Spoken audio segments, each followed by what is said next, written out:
Pues bien, hablábamos de que, bueno, el diálogo, iremos al diálogo y que el tema fundamental habrá de ser la reforma fiscal. Pues bien, los especialistas del área hablan de ampliación de la base, de quién se le pongan los impuestos y es fundamental en corto plazo. Entonces, hay unos que plantean que no es el momento porque quizás se ralentiza la economía, se detiene el crecimiento, que está muy bien. Ahora la discusión que había entre si es mucho o si es muchísimo el crecimiento entre Leonel Fernández y el gobernador del Banco Central y las autoridades monetarias y las cifras que produce el Ministerio de Economía. En todo caso, lo importante es que estamos creciendo y eso está correcto, y eso está bien. Lo otro es apreciación. Y tú, como cuando tú tienes el vaso, el positivo ve el vaso medio lleno, por la mitad, cuando está por la mitad, y el otro lo ve medio vacío. Pero el hecho es que el vaso está por la mitad. Tú lo puedes interpretar de una manera u otra y ambos tienen la misma razón. Y quizás no es que el otro sea negativo, sino un poco más crítico, queriendo significar que todavía hay que echarle otro poco más para que se llene. Y el otro, todavía entonces muy satisfecho, dice, no, pero si está por la mitad. Es asunto de interpretación. Pues bien, unos dicen que no es el momento, otros que sí, que hay que hacerlo para la sostenibilidad de la deuda, para que el gobierno tenga recursos, para que entre por lo menos para el 22. Ahora estamos en el 21, 6 meses más, 22. Bueno, entonces, hay quienes, para garantizar el gasto, elevar el gasto de infraestructura, porque tenemos que llevar, por lo menos captar un 7% más del producto, de 14, 7 serían 21, pero el gasto de infraestructura de esta administración ha sido una falencia de no ejecución presupuestaria. Entonces, ahí es un detalle, pero indiscutiblemente que hay que elevar. Nosotros somos, según se señala, de los países que tenemos más baja presión tributaria, entre el 16 y el 12%. Ahí están Guatemala, Panamá, Paraguay, México y Perú. Sin embargo, nosotros tenemos potencial. Por ejemplo, el CRES, el Centro Regional de Estrategia, planteaba la simplificación del sistema tributario y bajarlo, la tasa. Hoy pagamos 18, dice, si bajamos a 14, pues quizás todo el mundo pague, entonces se le aplica a ítems, productos que hoy no pagan y servicios. Recuérdense que veíamos la cantidad de servicios que están hoy día exentos todavía, salones y un sinnúmero de cosas, seguros, bueno. Entonces, lo que pasa es que tenemos un gasto tributario. El gasto tributario son esas exenciones y esos que benefician a general, no son a los pobres fundamentalmente, entonces a los pobres habría que focalizarles. Entonces ahí hay como un 4% que se pudiera recuperar, según se ha venido discutiendo. La tasa y que se le suba, se amplíe la tasa, eso aplicaría a mucha gente, muchos artículos que hoy no pagan impuestos lo pagarían. Y eso afectaría, pues, podría afectar a los más pobres, bueno, es posible. Pero que entonces sea progresivo el impuesto, que los que más ganan, más paguen. Entonces, hacer una mixtura y que el ITEVI se vaya escalonando de manera gradual. Ya lo hemos hecho en otra ocasión, en las 12, después se llegó a 18. Entonces, por otro lado, está el tema, ¿cuál es el crecimiento de la economía? ¿Cuál tendremos a final del año? Lo importante es que crezcamos. Dice Seara Hatton que vamos a crecer al 7%, más del 7%. Y aquí la lectura es importante. Es posible cerrar el año con resultados que borren el retroceso registrado a raíz de la pandemia del COVID. Ahí Seara Hatton coincide con las declaraciones que hacía el presidente Fernández de que hemos perdido 10.000 millones, que hasta que no los recuperemos no podemos hablar, que no, estamos a mitad de camino.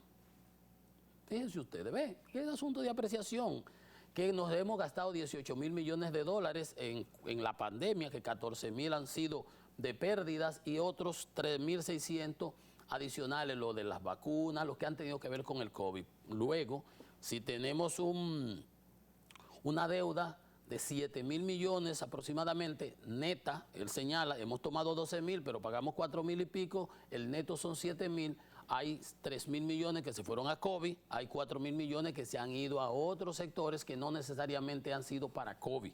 Y esa es una de las críticas que se hace, ¿eh? Una de las críticas que se hace sobre el endeudamiento y sobre el uso eficiente y racional de los recursos. Que el gobierno tiene que tomar medidas correctivos a eso porque ya no podemos seguir endeudándonos así por así. Indiscutiblemente, Seara Hatton tiene razón cuando dice la diferencia de otras administraciones con esta y con la otra también, porque tuvo el COVID, es el COVID para el endeudamiento, pero el gobierno pasado, como decía el presidente Abinader, se endeudó cuando teníamos las vacas gordas, en el periodo, como dice la Biblia, de las vacas gordas, sin necesidad, para clientelismo, populismo y dar brinquitos y charquitos y visitas sorpresa. Para clientelismo, es la realidad, un petróleo en el suelo, sin crisis de ningún tipo, porque Leonel Fernández tuvo que enfrentar una crisis en el 2008 financiera internacional, la de los subprime, que quebraron los bancos en todo el mundo, que tuvieron que intervenir en Europa, en Estados Unidos. Enfrentó la crisis de los commodities, donde los productos subieron hasta 70 y 80% su precio, y el petróleo se metió en $148 el barril en julio del 2008. Yo era superintendente de electricidad y tuve que involucrarme con hasta aquí, hasta la tambora con eso para poder salir de ese problema. Entonces, ese es un punto. No podemos seguir endeudándonos, y lo dice el propio Seara Hatton cuando dice que ya el 23% del producto se perdió con esta crisis, tenemos que recuperarlo. ¿Qué pasó? Como la crisis de Baninter, ¿no? Pero que al final del día el problema es que ahora mismo tenemos el interés, el pago del servicio de la deuda, los intereses se consumen un 27% del presupuesto, del ingreso tributario, de lo que recaudamos. Entonces, fíjense ustedes por qué es tan importante esa reforma fiscal. Hay que buscarle recursos al gobierno y no hay de otra. No hay de otra. Hacer que, bueno, los países grandes acaban de aprobar ese 15% impositivo para las grandes corporaciones, que evitará el transfugismo de un lado para otro, usando ese término político, que porque ya no podrás evadir, trabajo aquí, pago allí menos, me voy para allá, no pago aquí y no voy a doble tributar. No, ya vas a pagar aquí porque no hace sentido irte para allá, a pagarle a quién si tú tienes tu producción aquí. Bueno, entonces, dice Seara Hatton ya al final, que para mejorar la calidad de vida tendremos que pedir prestado y que hay que modificar la estructura impositiva para el que más tiene, más pague. Esa parte final estoy de acuerdo en lo que digo. Ahora, tendremos que pedir prestado. Ahí es el detalle. Eso hay que controlarlo, porque como usted mismo dice, caballero, usted ha tomado, y lo voy a citar, porque usamos los datos que él dice, se han contratado 12.026 millones de dólares agosto del año, lo que va de año, de deuda. Pero hay que descontar lo amortizado, que son 4.767 millones. De 12 menos 4.7 te deja 7.2 millones el neto, lo que es realmente entrado. Pero si tú lo que me gastaste fueron 3.000 para COVID, hay 4.000, lo que yo decía ahorita, que no se gastaron para COVID. Y lo que hemos tratado es de que todo lo que se use sea para satisfacer las demandas de los más vulnerables fruto del COVID. La vacuna, los PATI, PAMI, todos esos planes, es perfecto. Entonces ahí hay 4.000 que no se justificaron en cuanto a COVID. ¿Ves? Ahí hay un detalle. Entonces, seguir endeudándonos bajo ese argumento no es lo adecuado. Modificar la estructura impositiva, correcto, que los que más tienen, que más ganen, más paguen, y que se corrija el gasto tributario y que se eficientice el gasto general del Estado. Y que bailemos todo y que todo el mundo tenga las mismas oportunidades. Entonces, ese es un tema que se habrá de discutir. Miren, igual, es que todo va cambiando. Fíjense cómo señala, por ejemplo, la discusión que había la semana pasada del crecimiento, si vamos a crecer 0.3 o si vamos a crecer 3%, como dice en términos reales, comparado con el 19, como decía el presidente Fernández o el gobernador del Banco Central, hoy nos indica la Asociación de Industria de la República Dominicana en su índice mensual de actividad manufacturera, que evalúa cómo el desempeño de la economía, que descendió de 58.7 a 57.3. Una pequeña reducción, cuando está por encima de 50, ahí se consideran inventarios, ventas, etcétera. Todo eso son 5 renglones de unas 500 empresas que se evalúan. Entonces, es importante. pero que todavía son favorables las perspectivas, pero fíjense, de 58 baja a 57, en lugar de 58 pasar a 59, 60, etcétera, etcétera, lo que hace que se reduce. No es que eso sea nada del otro mundo, pero es la evaluación, el resultado que se tiene para julio de 2021 en relación con junio del año pasado. Entonces, ahí está.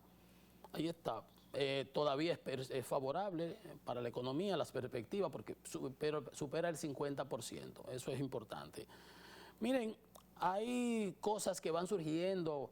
Veíamos cómo nosotros habíamos perdido mercado en los Estados Unidos, unos 20 productos, cuáles eran los segmentos más competitivos, las falencias que tiene la educación nacional, ese 62% de los niños, la falta de preparación de los profesionales, veíamos esos detalles, cómo hemos perdido competitividad. Pero hay un trabajo del BID que habla de la economía naranja, de lo que tiene que ver con los servicios creativos, audiovisuales, televisión, artesanía y ese tipo de cosas, que eso en esta ocasión, ahora con la pandemia, se han reciclado y han dado una gran oportunidad.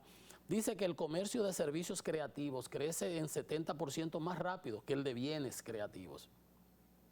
Miren, y eso ocurre en Internet. Dice ese estudio del BID que la provisión de bienes y servicios creativos, sobre todo los últimos, de servicios creativos, no enfrenta las mismas restricciones naturales de suministro, ni volatilidad del petróleo y ese tipo de cosas, que la escasez no lo afecta, como vemos ahora con esto de los precios de los combustibles. Que para el año 2015, en América Latina, las industrias culturales y creativas representaron el 2.2% del producto y generó 1.9 millones de empleos. Ustedes ven esas artesanías y todo ese tipo de cosas, producción, eso es importante, muy importante, genera mucho empleo, mano de obra, etcétera, etcétera. La industria de la televisión, la publicidad, los periódicos y las revistas son importantes, han generado aproximadamente 41.900 millones.